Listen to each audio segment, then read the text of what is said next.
Bismillahirrahmanirrahim. Ada beberapa pertanyaan yang insyaallah kita akan jawab di sini. Assalamualaikum Ustaz, ana nonton di TV MUI menyatakan ajaran Syiah itu tidak sesat. Bagaimana cara kita sebagai Ahlus Sunnah mensikapinya? Di TV MUI menyatakan ajaran Syiah itu tidak sesat. Ikhwani fi din, rahmati Allah Subhanahu wa taala. Dari sekian banyak ajaran-ajaran yang ada di Indonesia, saat ini yang paling berbahaya adalah Syiah. Majelis Ulama Indonesia pada tahun 85 sudah memiliki fatwa tentang masalah itu. Ketika mereka dipegang oleh ulama-ulama Ahlus Sunnah, yang masih komit terhadap ajaran Alkitab dan Sunnah. Tapi ketika MUI itu dipegang oleh Syiah, dan dengan jelas menyatakan bahwasanya Syiah itu termasuk daripada madhab dari salah satu madhab dalam Islam dan mensahkannya, berarti secara otomatis sah dia menjadi seorang Syiah. Kemudian yang berikutnya, Syiah ini berlindung di belakang untuk menyerang Ahlus Sunnah wal Jamaah.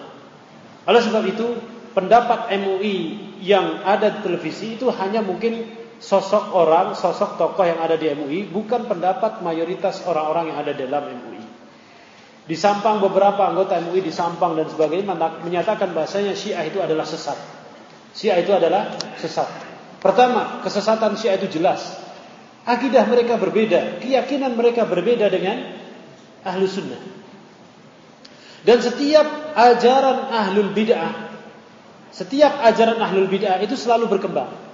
Dulu di zaman terjadinya perselisihan antara Muawiyah dan Ali, itu mereka mengatakan dan mereka hanya mengutamakan Ali di atas yang lainnya. Tapi generasi berikutnya mereka tidak demikian. Di sana terjadi loyalitas dan akidah sendiri untuk orang-orang Syiah. Orang Syiah memiliki Quran yang lebih sempurna daripada Quran kita. Ketika ditanya mana Qurannya di Imam Mahdi Muntadhar bagi mereka katanya. Tetapi ikhwan fillah, saya pernah mendapatkan Quran Syiah itu ada.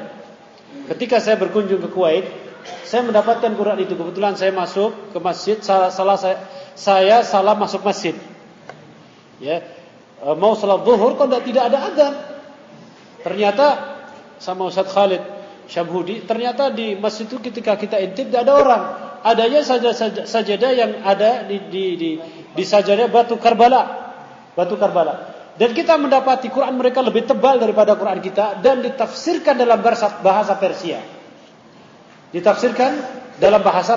Quran mereka saja lebih lengkap daripada Quran kita.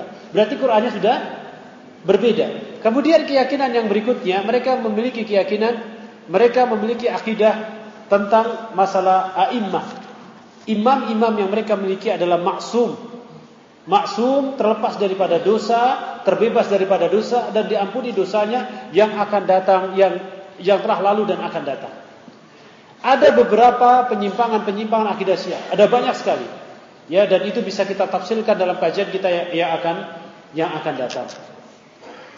Kemudian ikhwan fillah rahmati Allah Subhanahu wa taala.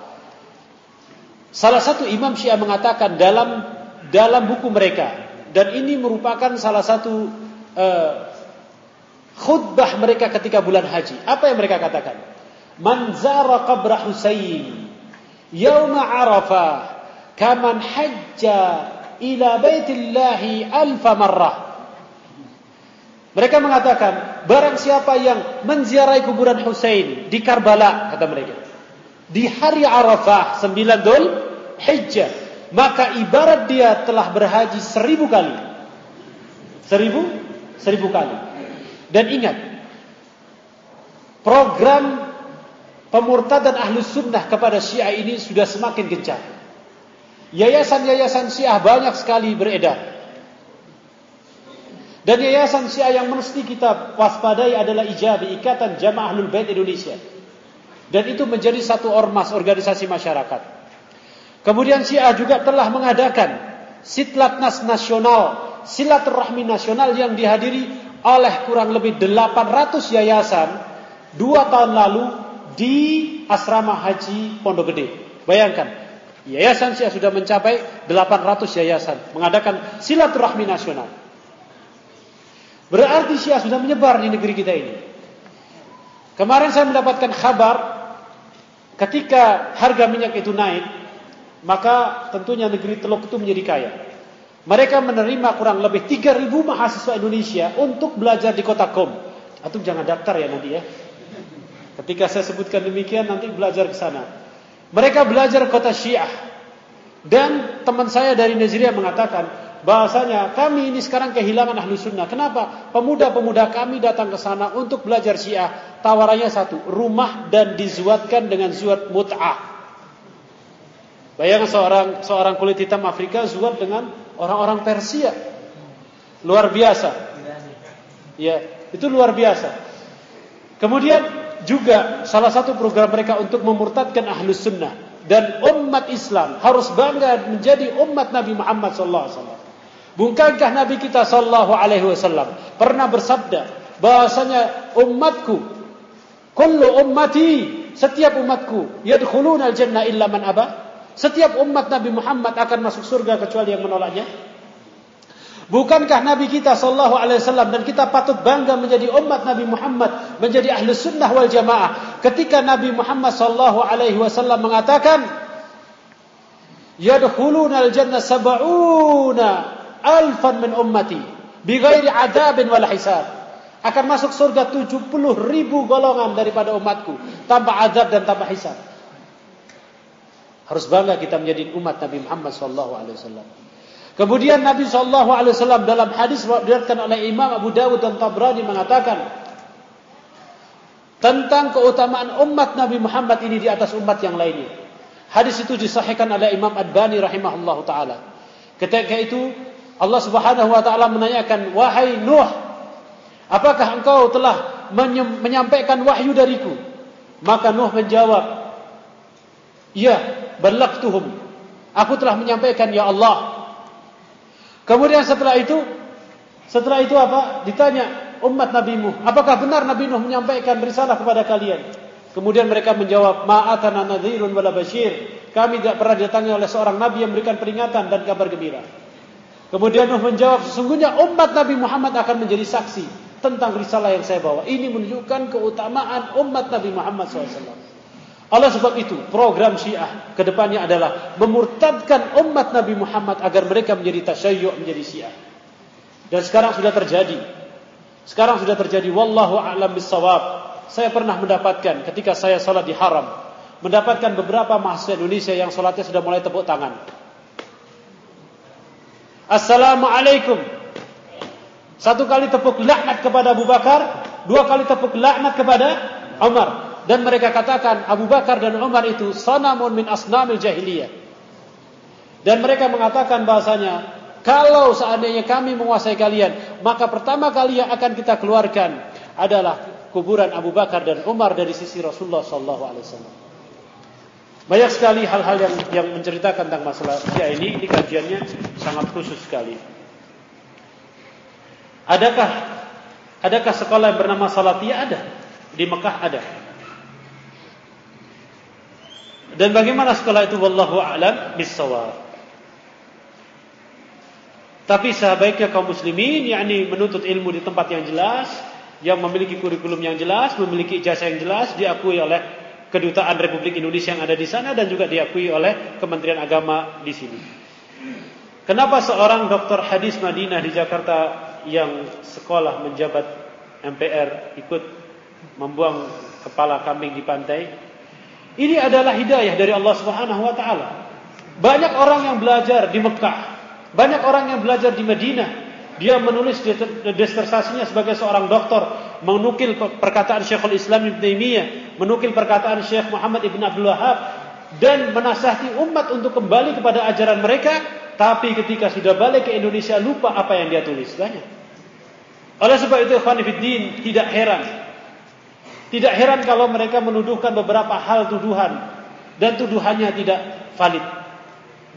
Ketika menuduhkan ini loh nama-nama teroris, padahal orang kalau ingin menuduhkan yayasan ini teroris, yayasan itu terus. Harus ada buktinya yang jelas.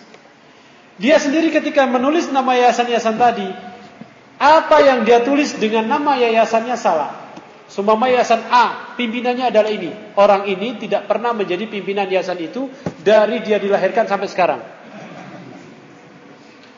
Bagaimana Anda menjadi penasihat negara, memberikan informasi kepada negara tentang masalah teroris, sementara apa yang Anda tulis, tuduhan yang Anda tulis itu tidak benar. Seperti itu. Oleh sebab itu, kami mengajak kaum muslimin, kalau menuduh, tuduh dengan bayyinah. Ya, dalam pepatah bahasa Arab mengatakan demikian. Idza kunta kadziban takun dzakuran. Kalau ente bohong, yang ente bohongkan tadi harus ente ingat sampai mati gitu. Ini ada orang Arab, dia pembohong dulunya. Ada orang itu pembohong. Nah, ketika dia berbohong di sini, dia ngomong sama orang yang di sini lagi, ternyata orang yang ada di sini juga. Kemudian orang ini tegur, loh kamu kemarin ketika hari ini kamu ngomongnya seperti ini, sekarang kok kamu ngomong seperti ini? Oh iya, saya lupa. Seperti itu. Idza kunta kadzuban kun dzakuran. Ya kan? Kalau ente pengen membohongin orang, jadilah orang yang hafalannya kuat. Ya kan? Kan seperti itu artinya ya. Kalau bahasa kita, kalau ente pengen bohongin orang, hafalan ente harus kuat. Hafalan saja, Anas saja tidak hafal, gimana kamu bohongin orang?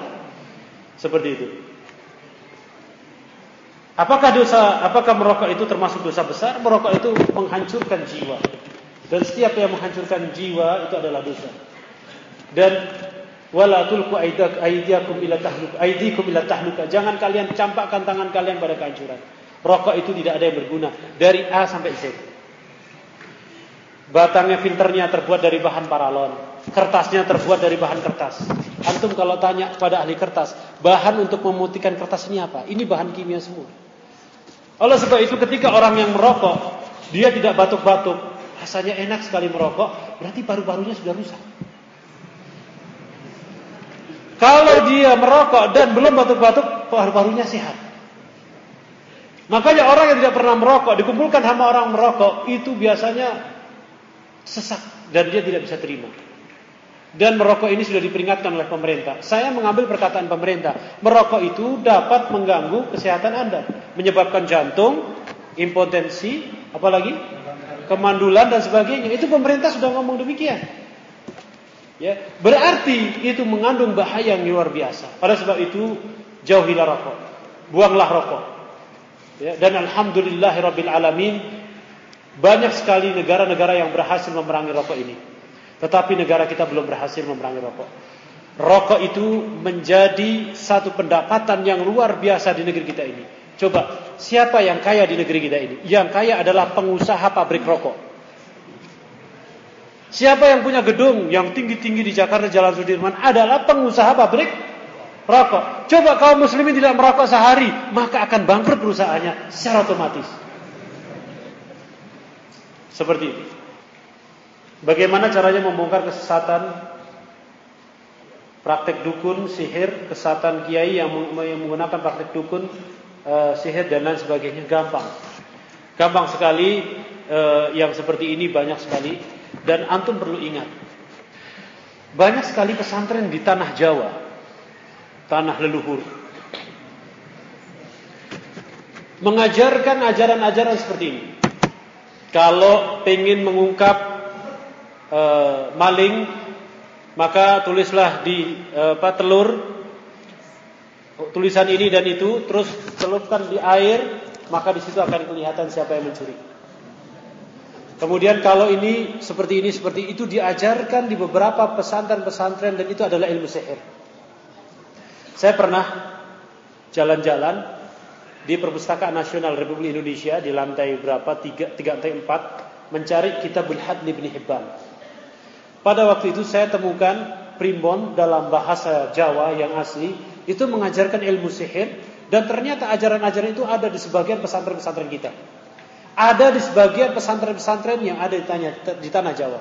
Oleh sebab itu, biasanya orang yang belajar ke pesantren di Jawa itu dikatakan, wah ilmunya sudah tinggi sekali.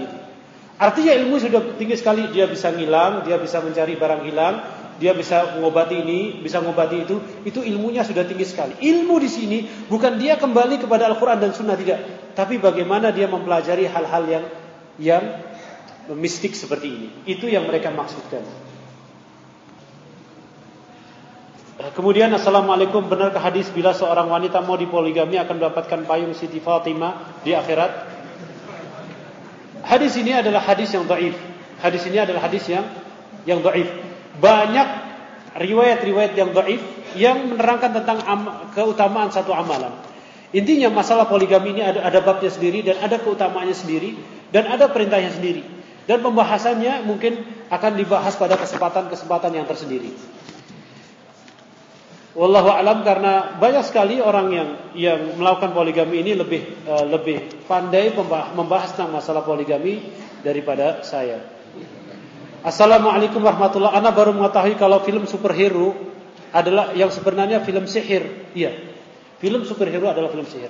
Sekarang coba antum lihat film sihir Harry Potter dari 1, 2 sampai berapa? Itu adalah hakikat orang menghidupkan sihir. Hakikat orang menghidupkan apa yang Allah Subhanahu wa taala murkai. Dan ini adalah kejahilan yang nyata. Kejahilan yang nyata. Dulu di tanah air kita banyak sekali sihir. Kemudian datanglah Islam. Sihir itu mulai disingkirkan sedikit demi sedikit. Kemudian sekarang ini sihir mau dihidupkan lagi oleh sebagian orang. Dan orang-orang yang mempelajari sihir, dengan jelas kita katakan mereka memiliki hubungan khusus dengan syaitan.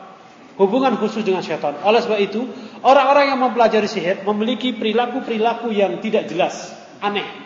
Rambutnya aneh, penampilannya aneh. Dan diceritakan dalam sebuah buku sihir, bahasanya sihir yang paling hebat adalah sihir yang menghinakan ayat-ayat Al-Quran.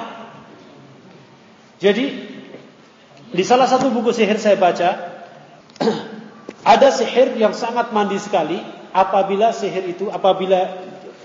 raja tadi itu ditulis di Al-Quran dengan darah haid.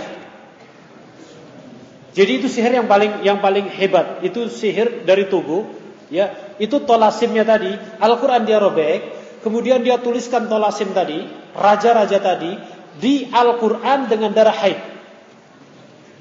Kemudian setelah itu tolasim tadi, raja tadi itu digunakan untuk mandi, untuk membuka auranya katanya. Untuk membuka auranya. Kemudian juga jenis sihir yang berikutnya, menaruh Al-Quran sebagai keset. Keset, habis kamar mandi dia keset, itu di bawahnya Al-Quran. Juga Al-Quran dijadikan sebagai bantalan apa? Bantalan dia ketika nyupir. Nah itu semakin menghinakan Allah dan Rasulnya, maka semakin tinggi kedikjayaan yang mereka miliki. Itu ilmu sihir.